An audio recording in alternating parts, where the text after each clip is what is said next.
Good afternoon, everyone, and welcome. I'm State Superintendent Michael Rice, and it is my pleasure to welcome you to today's Student Advisory Council webinar. As some of you know, Michigan has been working over the last 4 years to create a more comprehensive and inclusive history education for our students, one that reflects the richness of our state, our nation, and the world. MDE has hosted a series of comprehensive history instruction webinars offering educators greater depth of knowledge for social studies instruction in a variety of important historical movements. Comprehensive history instruction involves teaching children about the full breadth of U.S. and world history, including about race, racism, sexism, xenophobia, and other topics that can be difficult and challenging. These powerful webinars, along with the provided resources, encourage Michigan educators and school leaders to deepen their knowledge so that they may share with their students. We have a responsibility to teach all our history, the searing as well as the soaring. History isn't just about dates and facts. It's about the stories we tell, the voices we amplify, and the perspectives we choose to include. Ensuring that all of our students see themselves reflected in what they learn is not only a matter of accuracy, but also of equity, belonging, and respect. That's why the work of our MDE Student Advisory Council is so meaningful. Student voice is at the heart of improving education. Our young people don't just experience our schools, they live them. They know what's working, sense what's missing, and can help us strengthen our instruction. Today you'll hear from Olivia, who exemplifies this leadership. Olivia is beginning her senior year of high school, and this is her 6th year serving on the MDE Student Advisory Council, an extraordinary commitment. She began her project by wondering if other students in her district had the same experiences that she did, that their history classes didn't fully reflect the diversity of the world around them. To answer that question, she designed a survey that drew over 350 responses. In this presentation, Olivia will share what she learned, students' perspectives, common themes, and their suggestions for educators. This is the kind of insight and initiative that strengthens our schools. Olivia's work reflects both courage and care, listening to peers, elevating their experiences, and developing constructive recommendations. I'm grateful to Olivia and to all the students in our Student Advisory Council for reminding us of the importance of listening to those most directly affected by education policy and practice, our children. With that, I'd like to turn it over to Dr. Renee Garcia, who will cover a few housekeeping notes before we begin Olivia's presentation. Dr. Garcia, to you. Thank you, Dr. Rice. Welcome to the Michigan Department of Education's Teaching Comprehensive History webinar series. I am Renee Garcia, the Director of the Office of Diversity, Equity, and Inclusion at the Michigan Department of Education. The presentation you will see today intends to provide educators additional perspectives, knowing that as educators expand their knowledge, they'll be better able to create lessons that help students meaningfully engage with history. The Michigan Department of Education webinars typically partner with institutions of higher education, cultural centers, and the Confederation of Michigan Tribal Education Departments, bringing their research and expertise directly to Michigan's educators.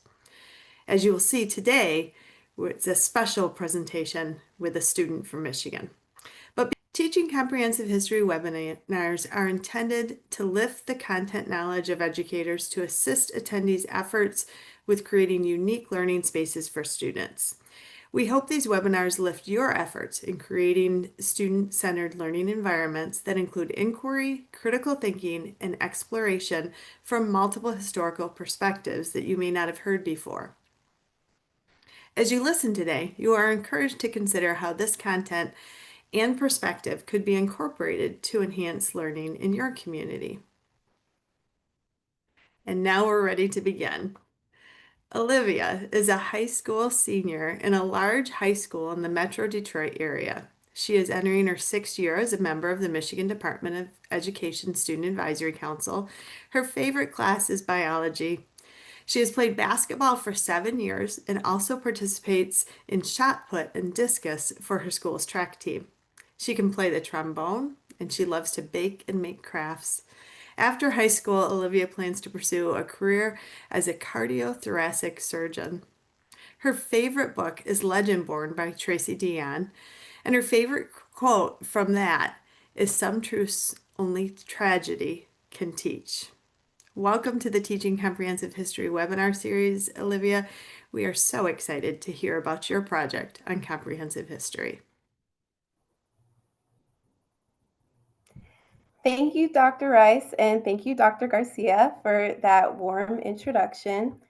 Welcome, everybody, to my presentation about the importance of teaching a comprehensive curriculum. So I'll pull up the slideshow right now, the presentation.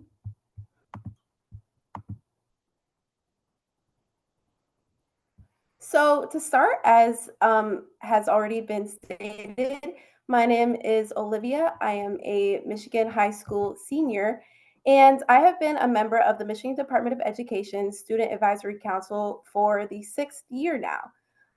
And just for a little bit of background about me, I am a biracial woman. I am half Black, half white.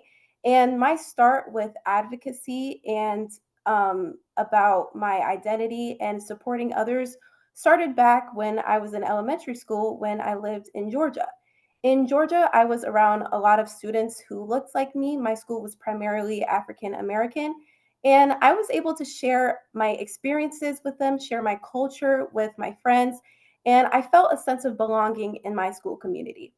And then towards the end of elementary school, I moved to Michigan. And that is when I felt kind of a culture shock because down in Georgia, again, it's primarily African American students. But up in Michigan, it was a lot more, there were a lot more white students than Black students or any other identity. So, as an elementary school student, I felt like I wasn't able to share my thoughts, my feelings, and I wasn't able to share with them things that a Black woman would go through. And so this caused me to feel very isolated. It made me feel like I didn't belong because I also didn't see myself reflected in my curriculum. And so, because of this, I started doing things like putting my hair back into tight buns to try to hide my hair, trying to change my accent. And this was very damaging to me as a child. I didn't feel proud of myself or my identity. However, once I moved into middle school and high school, I found a group of students who I could relate to in my Black Student Union. And I was able from there to learn how to be proud of my identity and represent myself fully and be who I am now. And again, I do come from a very diverse school district. We represent people from all different identities, all different backgrounds, and we are a very large school district as well. So I really care about this issue. And so throughout my high school career, my middle school and high school career, I've been trying to make inclusivity for more people like me who have experienced the same things. So I started thinking about issues that I saw in my district once I entered high school. And something that I noticed were that there were a lot of offensive comments being made, and a lot of times they were described or shielded as jokes. And these jokes were extremely insensitive. A example of this is once this happened around a year ago, I would say, I was talking to one of my friends who happened to be white, and I was making a joke or something, and that friend called me a monkey. So after I explained to my friend how this hurt me, how this wasn't okay, about the history of racism and slurs and mostly African American people, this person still did not understand it and they were not willing to change their ways. And so I also found a lot of ignorance in my school district. And this ignorance emerged from, in my opinion, a lack of a comprehensive and inclusive curriculum in early education. Once I was speaking to one of my friends, and they asked me, "Where do your ancestors come from? What ethnicity are you?" And I told them, "I'm not really sure because of the African American history with slavery and things like that. But I do identify as African American." And they went on to tell me, "I do know my ancestors' history. I can figure it out by looking back at documents and things like that." And I realized that a lot of people don't know about very important cultural things about different identities, such as for African Americans, slavery made it so that we don't know a lot about our ancestors' past because not a lot of documentation was kept when they were taken from Africa to the United States on ships. And so I also found a lack of knowledge and misunderstandings about cultural customs and beliefs. I found that there is a significant Sikh population in my school of Sikh people, and a lot of people see the turban that a lot of Sikh people wear, and some people think that that means that they're Muslim, which is not true, which kind of demonstrates that lack of understanding. We also see a lot of stereotypes in my school district, especially around people of Asian background, whether it be Indian, Chinese, Japanese, Korean, things like that. And then we also see a lot of self segregation in my school district with people of the same identities always walking in the hallways with each other, sitting with each other in the cafeteria. And that can be a good thing to build community and feel represented and belongs within your group. But it can also show that there might be some misunderstandings between different identities and groups. And so I was wondering if other people experience the same issues that I found in my school district. So I went around and I asked some friends, and these are direct quotes from people that I talked to. One of them says, "One of my Muslim friends who was wearing a hijab got called a terrorist in the hallway." And then another person said, "I got called the N word by one of my former white friends. When I reached out for help, he was not punished for his actions." So I knew that other people were experiencing the same things that I was experiencing. And so I started my project, which is to implement a more comprehensive and inclusive curriculum in my school district. And so a common cause that I identified was a lack of a comprehensive education in early education. So I really wanted to target elementary and middle school to see if I can help make the curriculum more inclusive in my school district at those levels. And so for my project plan, I went about and I made 4 steps. So, first, I wanted to create and collect responses from a survey that evaluated students' experiences with a comprehensive education in my district. And I wanted to create the survey just to evaluate and see if students were feeling the same things. And based on the results from that survey, I wanted to use the responses to demonstrate the significance of teaching a comprehensive curriculum in my school district. And so with this, I would go and present to my high school social studies department, with which I did do, that I'll get into a lot more later. But after I presented to them, I also wanted to collect responses from the educators using an anonymous exit ticket after the presentation to see what they need in order to teach a more comprehensive curriculum, whether it be through resources or textbooks or things like that. And then also, I want to and I plan to present these survey results to my school district's board in the future. And I want to use these survey results to teach more educators about the importance of a inclusive and comprehensive education. And so, how I went about sharing this survey. So, I created the survey using Google Forms, and I went around and I shared this survey. And the survey was surprisingly received very well by students. Students were very excited to fill out the survey and they were intrigued to share their results. And even a lot of educators that I spoke to, they supported the survey and everything that I was doing. And I believe that this is because students really believe that there needs to be a change in my district. And they were very motivated to fill out the survey and share their experiences, especially because there was very little opportunity in my district to share experiences like the one I was given. So by sharing their experiences on the survey, it was really important for the students. And during the survey, there was a option to get the survey confirmed by my school district. However, by the time I was done with the survey, I wasn't able to get it confirmed because of a long confirmation process. And so my survey was never officially confirmed by my school district, but I did have a lot of adult support from my district's curriculum coordinator and my district's director of culture and compliance. So they were extremely helpful in getting the word out and in presenting to my high school social studies department. And some initial challenges that I faced with sharing the survey is that it was hard to get students to fill it out because at first I tried posting it on Instagram, I tried posting it on my district's Facebook page, but this wasn't really getting a lot of responses. I felt that students needed to literally see the survey right in front of their face in order to fill it out.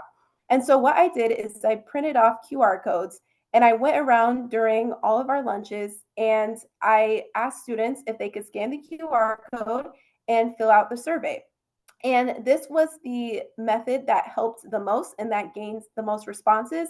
And I feel like students, when they see the QR code and they're just eating lunch, they have enough time to fill out the survey, answer it meaningfully, and it's right in front of their face. So they feel inclined to do the survey.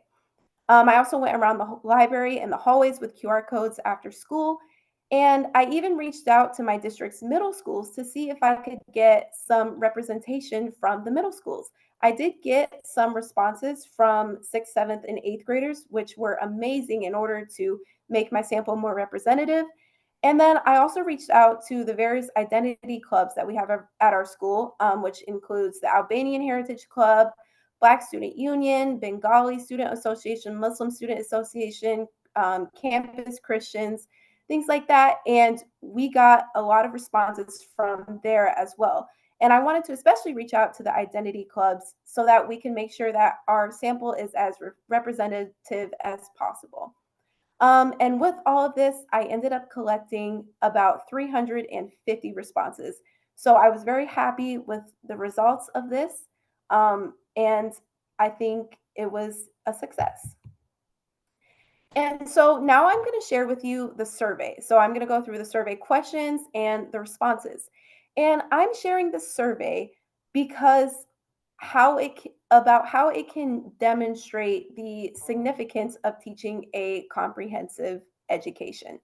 And this survey is mostly geared towards how was your experience in early education, but I also want to reiterate how this can be applied to any school subject at any level. It can be applied not only to history, but to the sciences, to the English classes, to the math classes.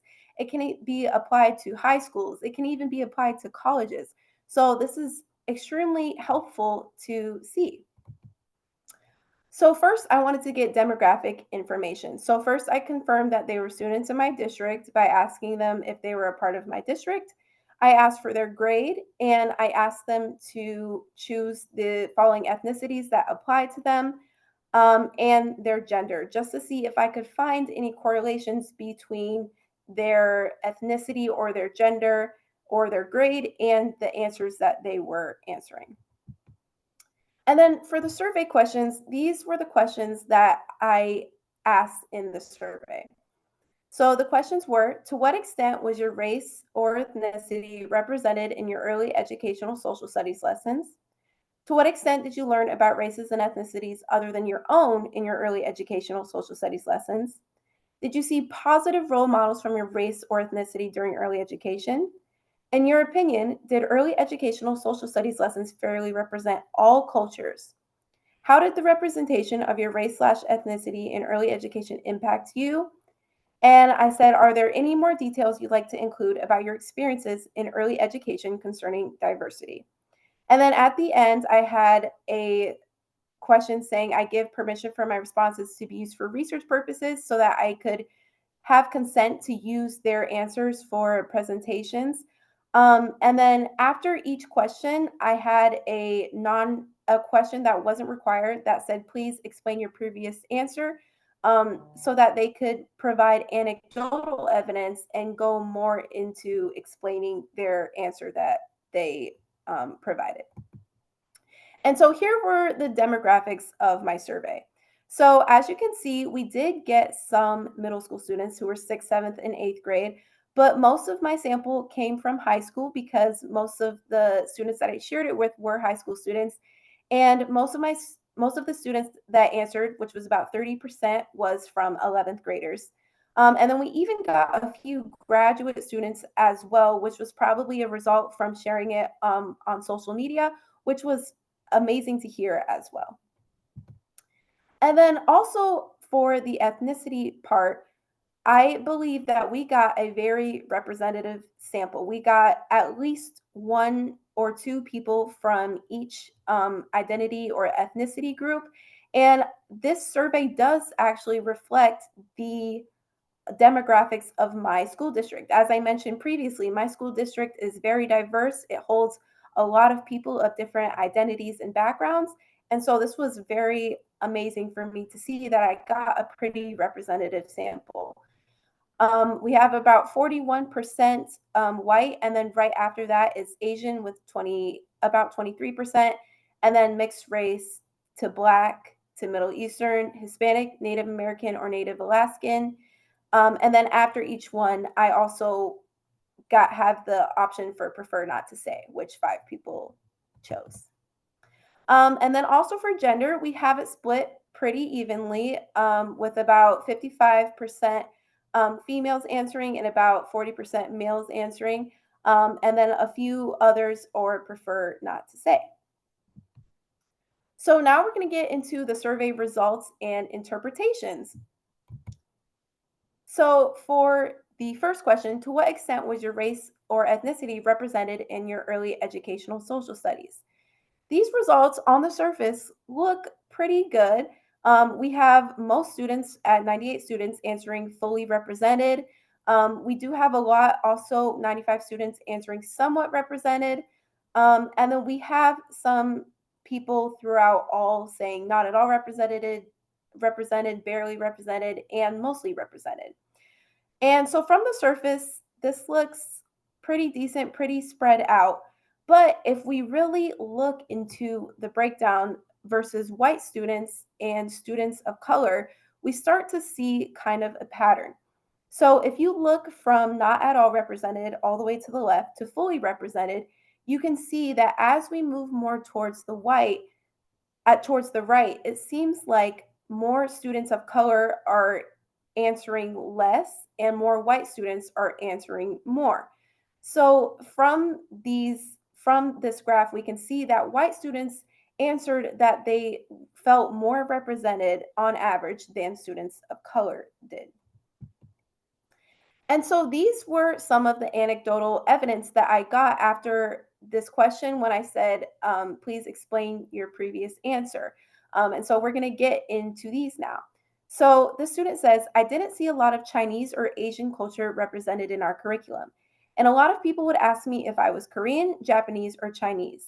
I'm Chinese, but I don't think they knew that there are more Asian countries outside of East Asia. And this is from an Asian student.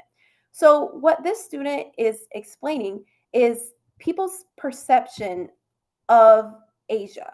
And so I put this map here just so to make it easier to understand. But this student is Chinese, and he is saying that based on his experience and his curriculum, he doesn't think that many students know that there are more countries in Asia than China, the South Korea and North Korea, and Japan when people mention that they are Asian. And I see this a lot with many South Asian, Southeast Asian people, when they say that they're Asian, they feel left out, especially in India and Pakistan and Bangladesh and Thailand and Malaysia, Cambodia. Asia and Asian is a very broad term, and it encompasses a lot of different people. So that's just one example of how more inclusive a curriculum could be by the student. And then this white, Black, and Latino student says, other than the cultural lessons in Spanish class, history lessons have shortly discussed representation of Latino involvement in certain movements. They are briefly mentioned when people describe them being a minority. This Asian student says, we have never talked about Sikh history in any of my courses or schools, which also goes back to what I was speaking about before, how a lot of people thought of Sikh people as being Muslim when they are not. And so that shows how a lack of education about different identities and cultures, such as Sikh people, have contributed towards ignorance in schools. This white student says white people were referenced a lot in history, not just because they are white, but because white people were a prominent part of US history.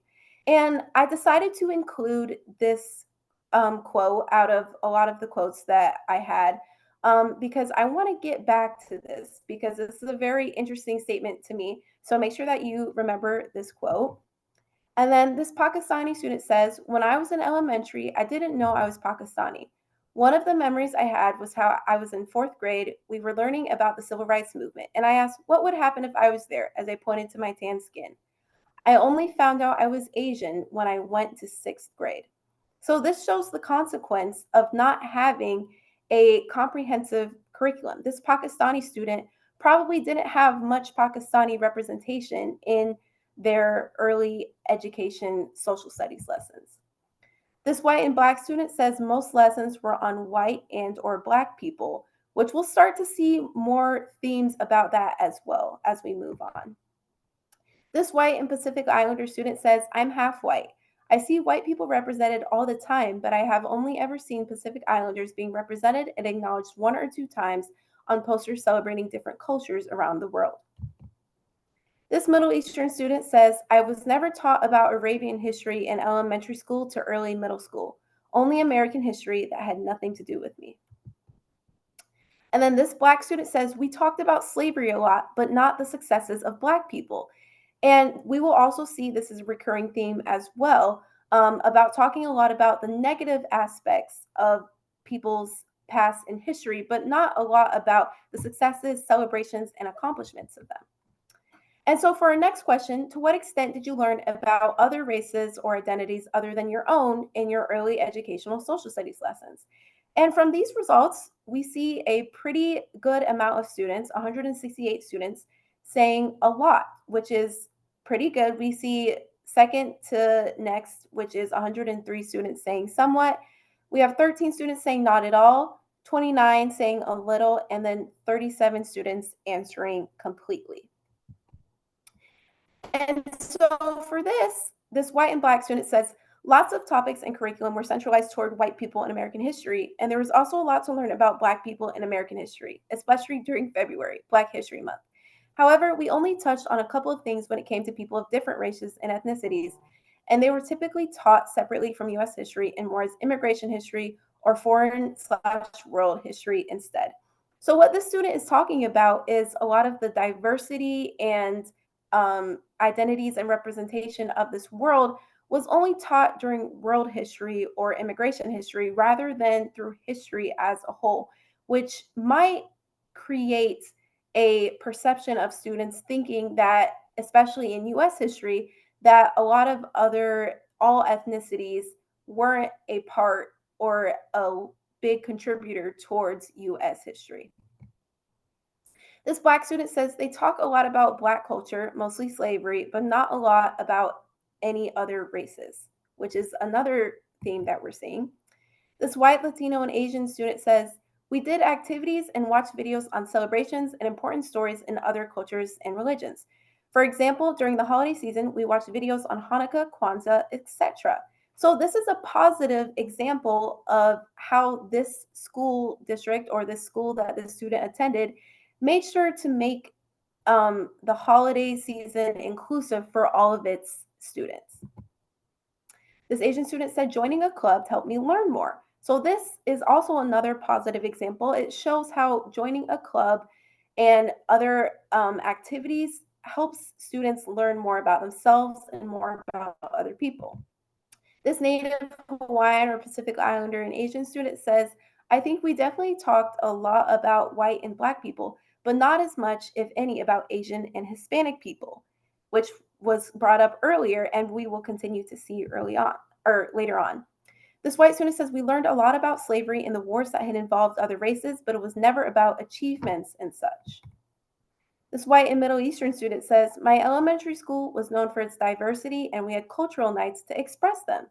So this is another positive example of how this school helped make the student feel included and shared its diversity with its students. And so for this next question, did you see positive role models from your race or ethnicity during early education?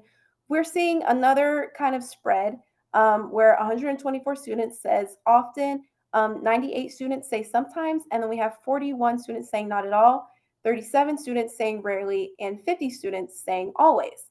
And again, from this, we see that there are a lot of students answering sometimes and often.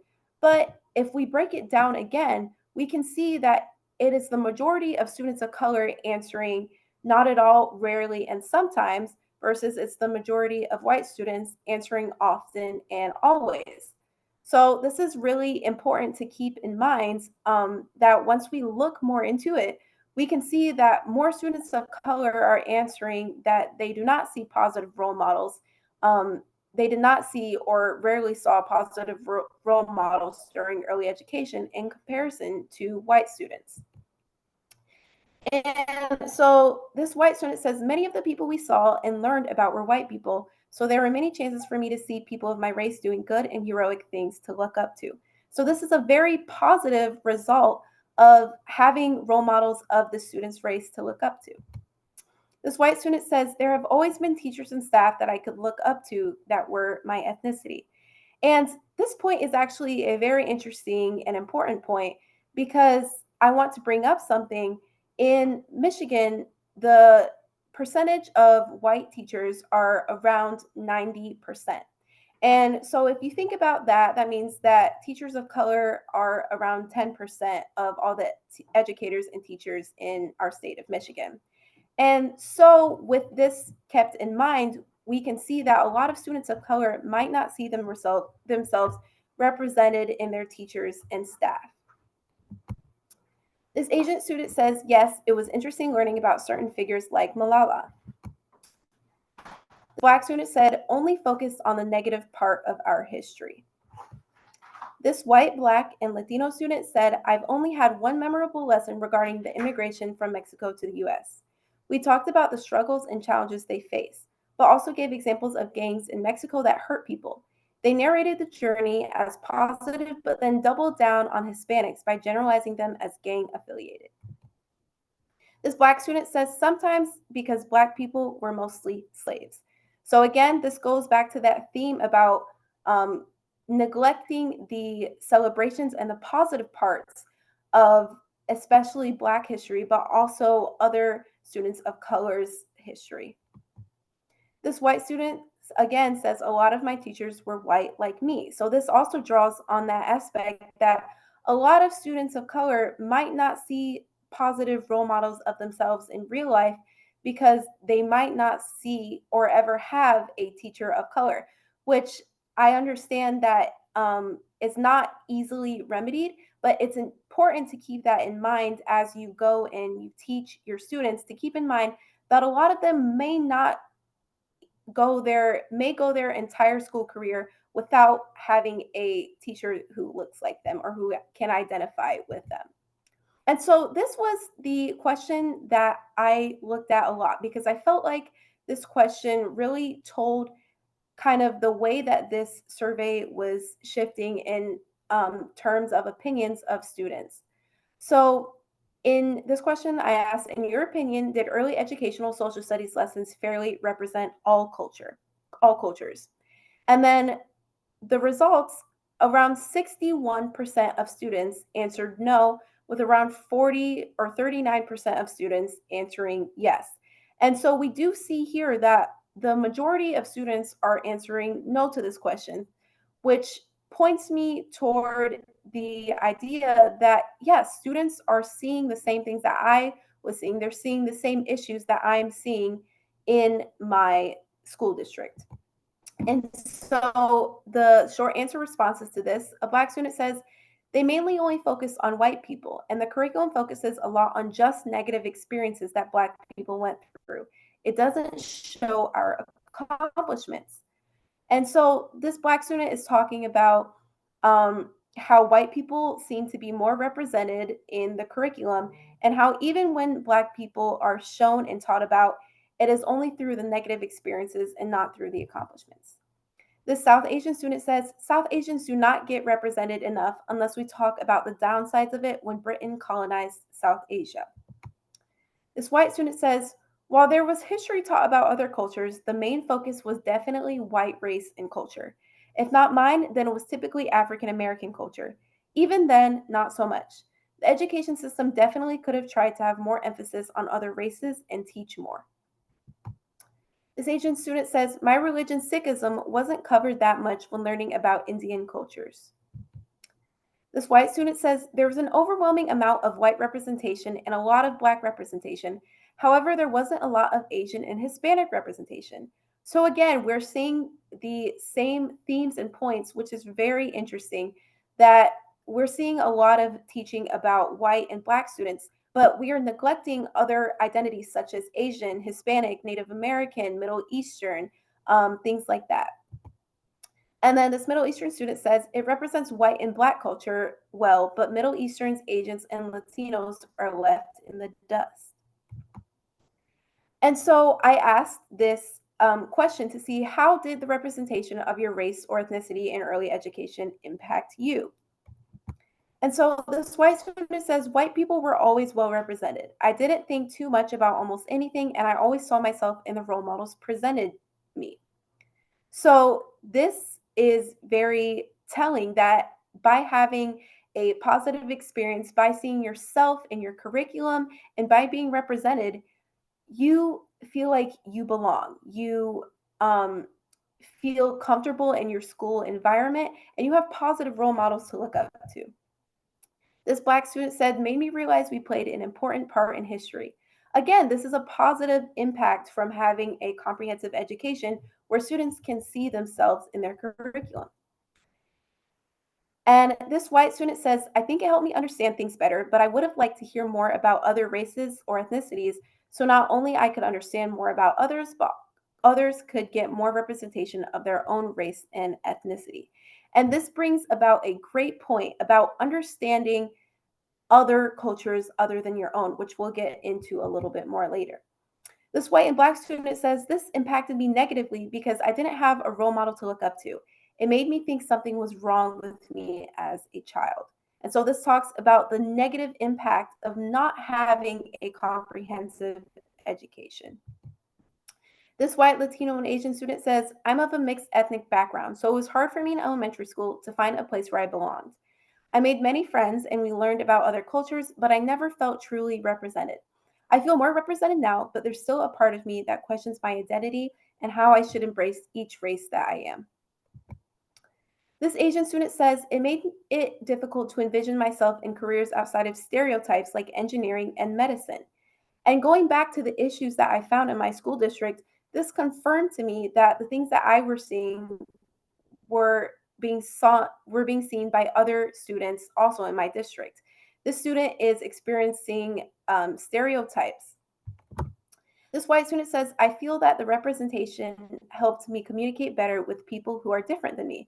I feel I can be more empathetic.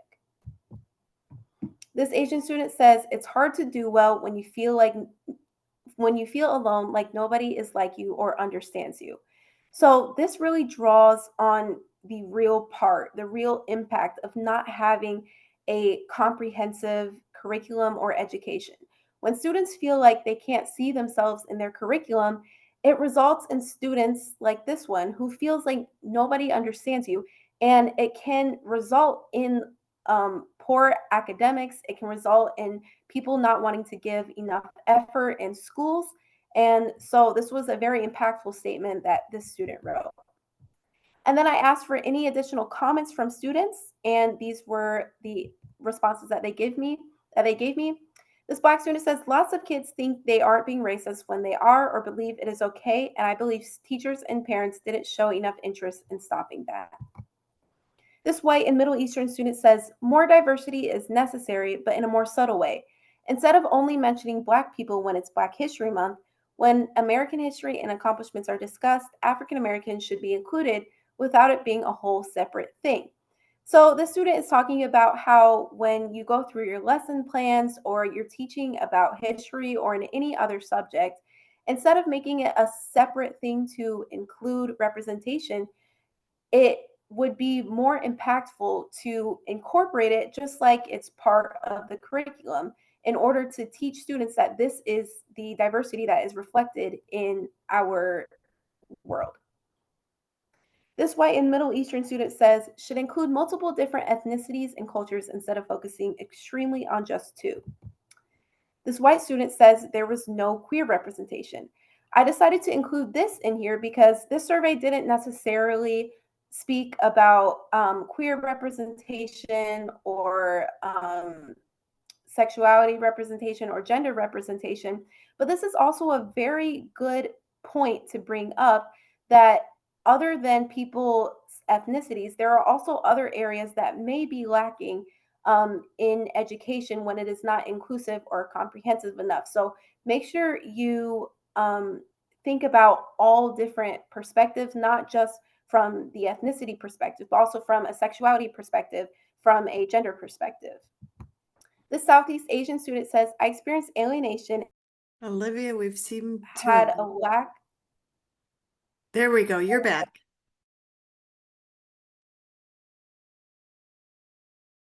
Most white students reported that they felt represented during early education. However, students of color had a lack of positive role models of their same race or ethnicity. Most students of color reported that they did not feel represented during early education, and students who weren't white or Black reported that their identities were underrepresented and neglected in comparison to people who were white or Black. We saw that a lot with a lot of students saying Hispanic or Latino culture wasn't properly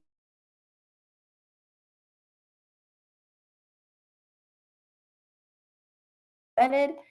And then many students of color, especially, struggle rather than showing their accomplishments and celebrations, which talks about how we should be including more celebratory things and accomplishments of students of color. It led to a lot of students of color feeling ashamed of their culture when they didn't feel represented, but it led to a lot of people feeling comfortable when they did feel represented. And I also got from this that a lot of people appreciated learning about cultures other than their own and learning about different cultures um, that they didn't identify with. Um, and then going back to that one short answer response that I had about somebody saying that white people were a very prominent part of US history, and that is why they teach more about white people. I believe that this quote in itself shows a lack of comprehensive education in my school district alone.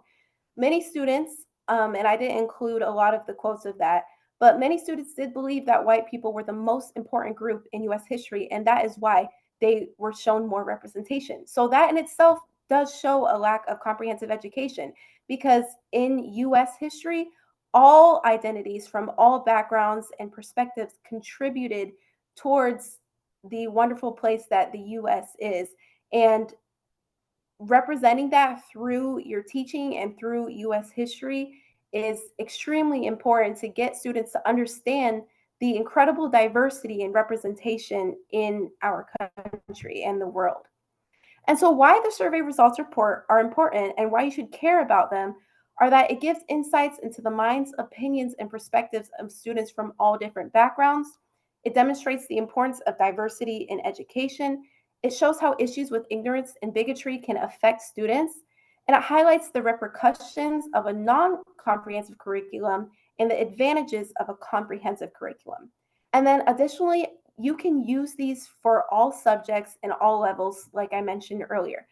A lot of these questions we're talking about early education and history or social studies lessons, but you can include your inclusivity and diversity in science lessons, in math lessons, in English lessons, and you can include this from preschool all the way to college and beyond.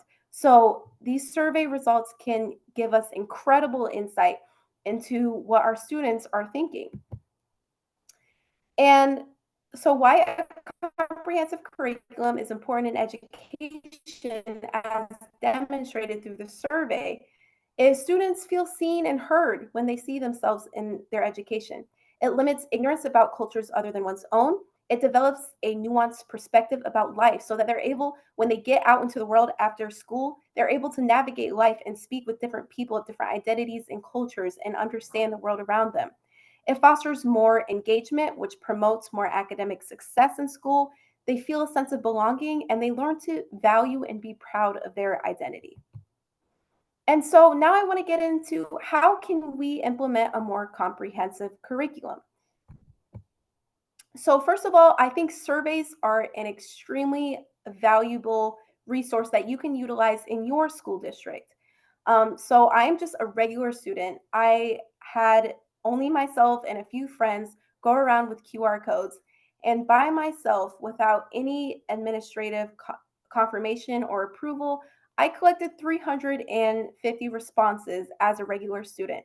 So if you want to go out and conduct a survey to assess your school's, your student population and see how they feel about their curriculum, it is a very easy way to get how they feel. And based on the results, you can see if there needs to be changing in your district concerning the curriculum and the inclusivity of it. And so I created this comprehensive education student survey guide. You can scan the QR code right now. And after this presentation, if you stay around, we will provide the link to this student survey guide.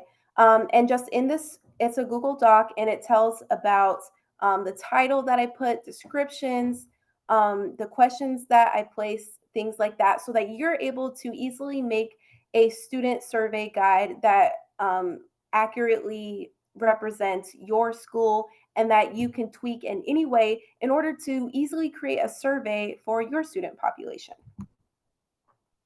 And then what do teachers need? So I presented to my high school's social studies department, and they said after the exit ticket, they said that they need more organized and accessible resources.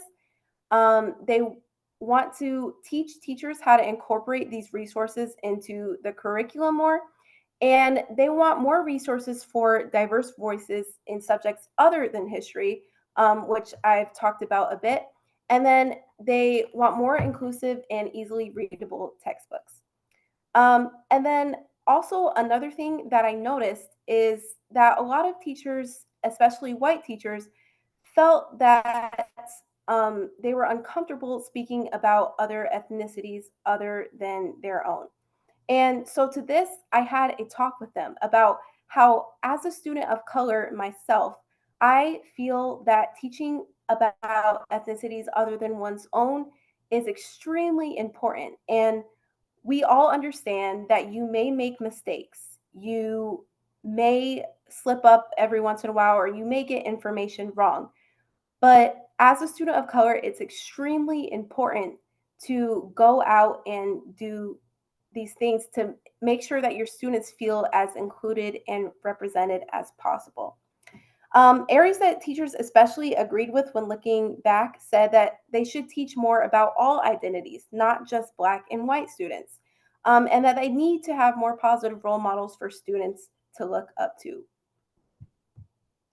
And so, what my district has done so far to encourage a more comprehensive curriculum is my district applied to the 99D grant, and we got the grant. And with that, we started our place based learning series, which is where we take teachers to different places around our area.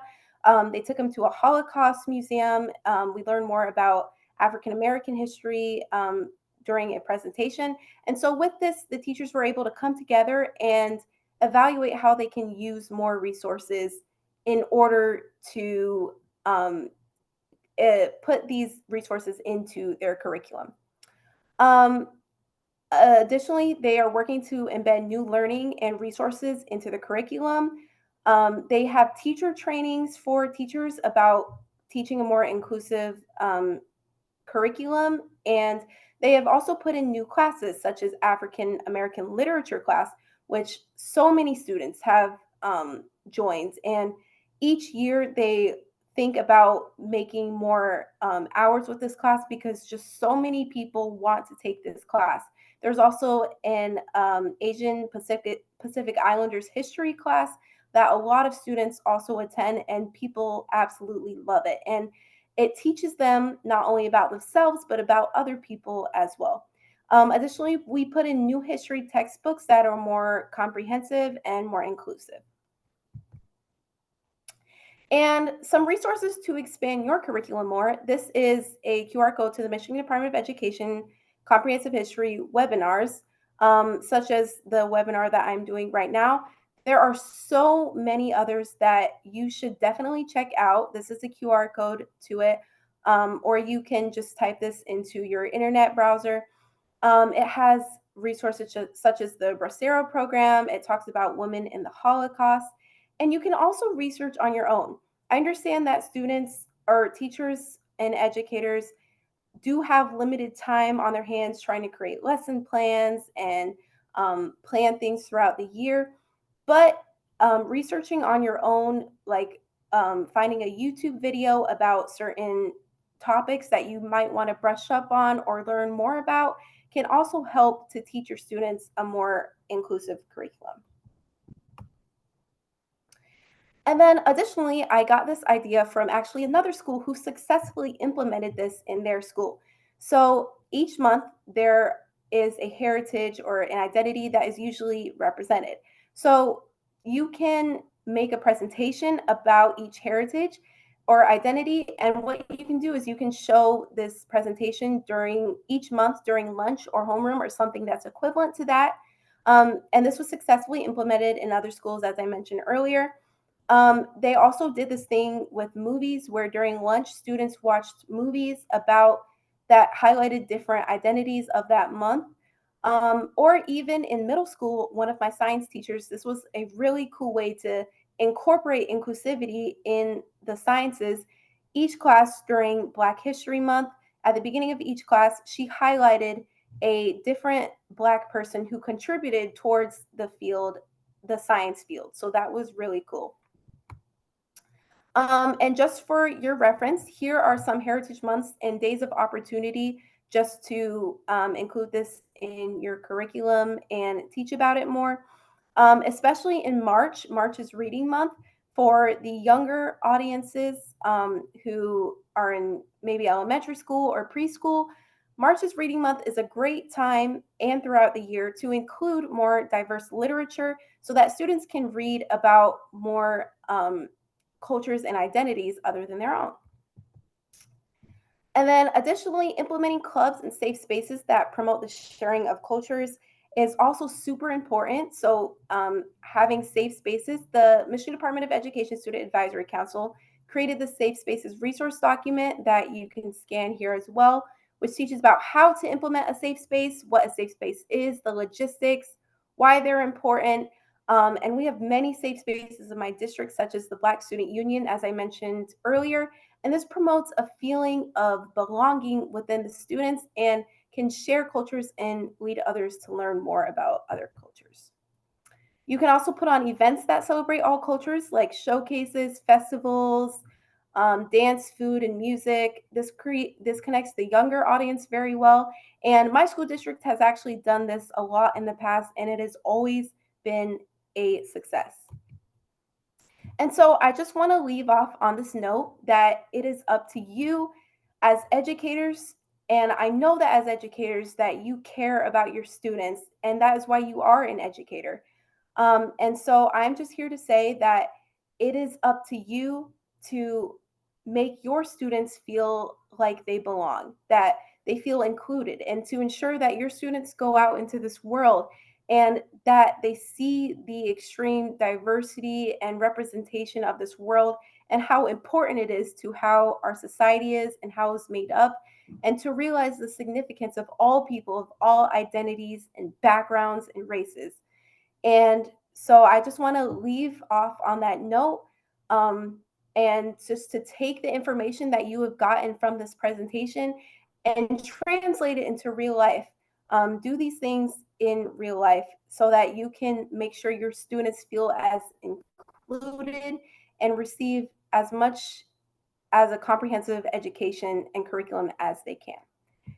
Thank you so much for attending my presentation. I hope you got a lot out of this presentation. And yeah, thank you very much. Wow, Olivia, thank you. That was fantastic.